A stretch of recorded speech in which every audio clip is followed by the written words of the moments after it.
Bonjour à tous les amis et bienvenue dans cette nouvelle vidéo, j'espère que vous allez bien.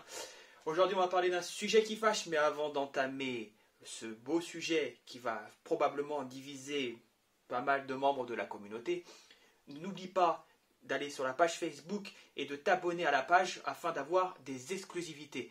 Parce que je ne mets pas tout sur YouTube, je mets aussi des éléments sur Facebook et donc je te conseille de t'y abonner. Alors aujourd'hui on va parler de rodage.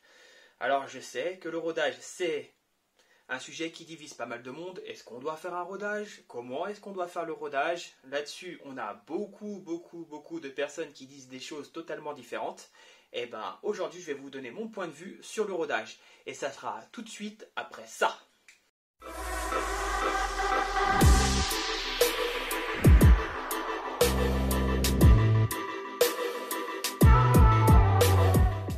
Ah, le rodage, ce beau sujet qui va en diviser probablement quelques-uns d'entre vous. C'est un sujet sur lequel on entend beaucoup de choses, on entend tout et son contraire et donc on ne sait plus réellement quoi faire. Qu'est-ce qu'on doit faire? Doit-on faire un rodage? Qu'est-ce qu'on doit faire pendant le rodage?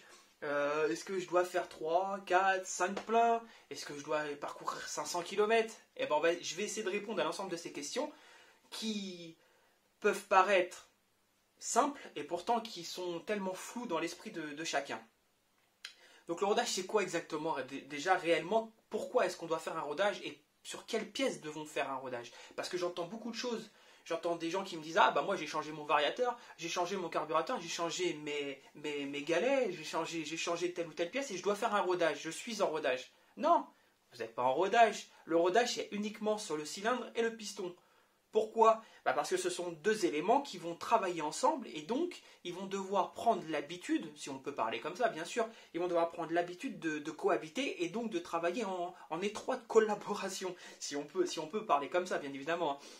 Donc le rodage en fait ça permet de gommer les imperfections qui sont dues à l'usinage de vos moteurs.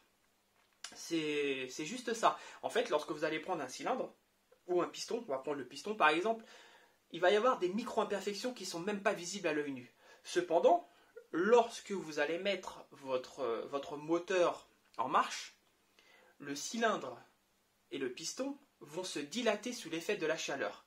Et donc la micro-imperfection qui n'était pas visible à l'œil nu va se retrouver donc dilatée, elle va gonfler et donc ça peut créer des dommages à votre cylindre lorsqu'il n'y a pas rodage. Donc le rodage va permettre d'habituer votre moteur, d'habituer votre piston et votre cylindre à travailler ensemble et donc à gommer au fur et à mesure que vous allez rouler ces micro-imperfections. Et donc ainsi avoir un moteur qui fonctionne très bien ensemble. Donc avoir le cylindre qui épouse à la perfection votre piston.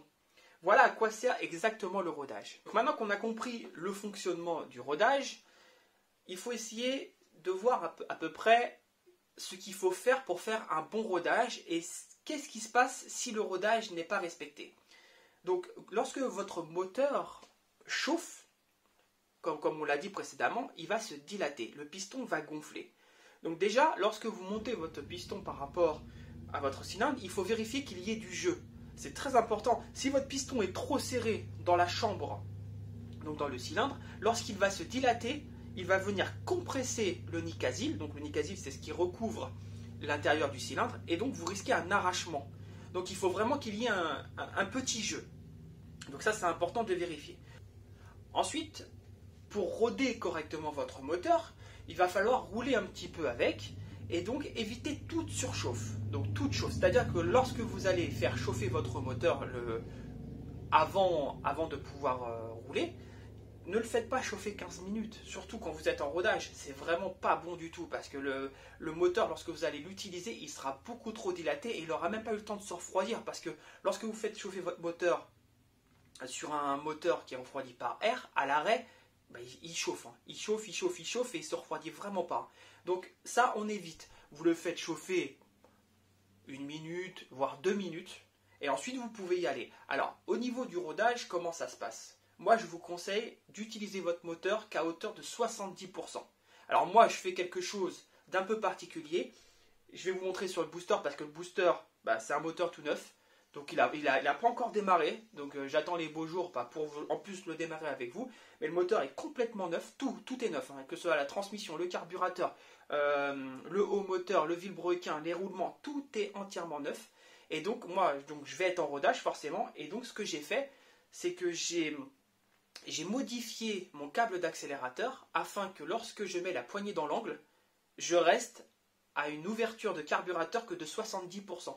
Donc ça me permet de faire un rodage entre guillemets à la perfection, puisque on sait très bien que lorsqu'on roule, on a tendance à vouloir accélérer, et bien là au moins même si je mets la poignée dans l'angle, je suis limité à 70%. Donc je vais vous montrer ça sur le booster. Alors je vais vous démonter le filtre à air.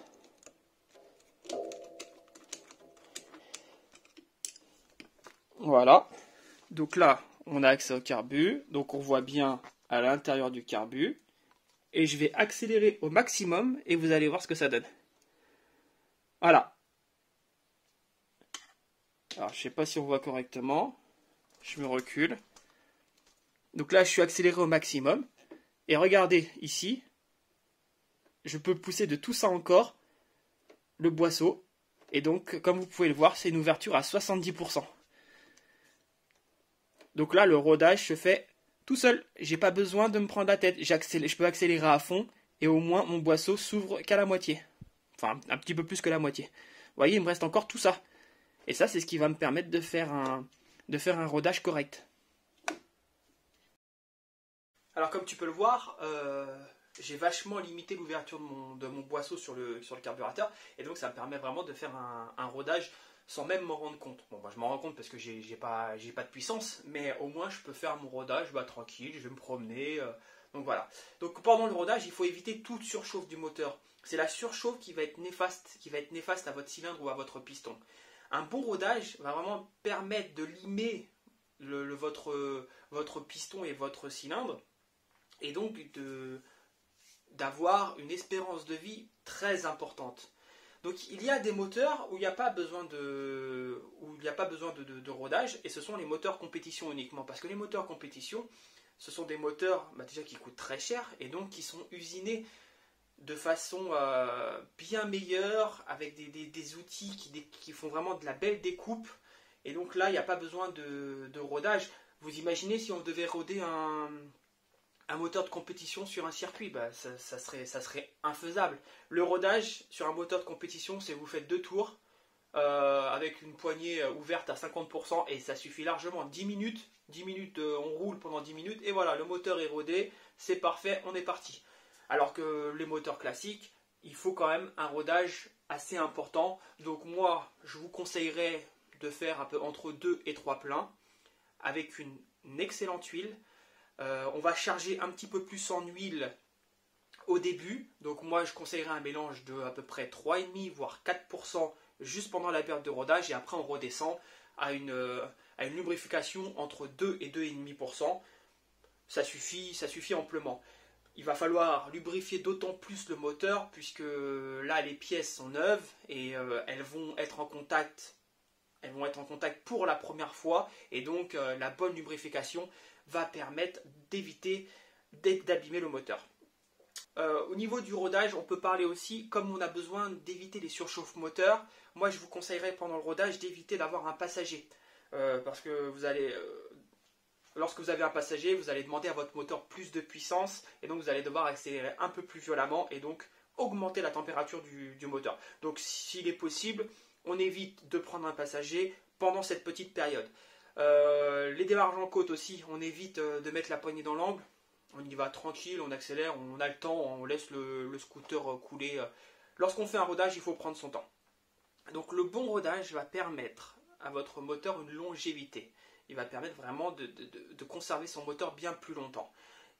Si vous faites un mauvais rodage, ou si votre piston est trop serré et il n'y a pas assez de jeu dans votre cylindre, vous risquez lors de la dilatation d'éclater le nid casil du moteur, et donc par la même occasion de créer un serrage. Donc faites attention à avoir un bon jeu au niveau de votre cylindre et votre piston.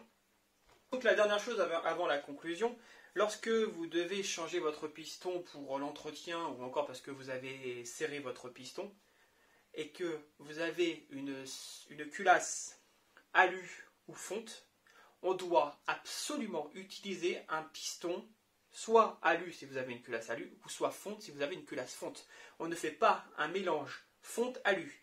Pourquoi? Tout simplement parce que lors du temps de chauffe, on ne va pas avoir la même dilatation au même moment, puisque l'alu va se dilater bien plus vite que la fonte. Et en plus, le taux de dilatation n'est pas le même.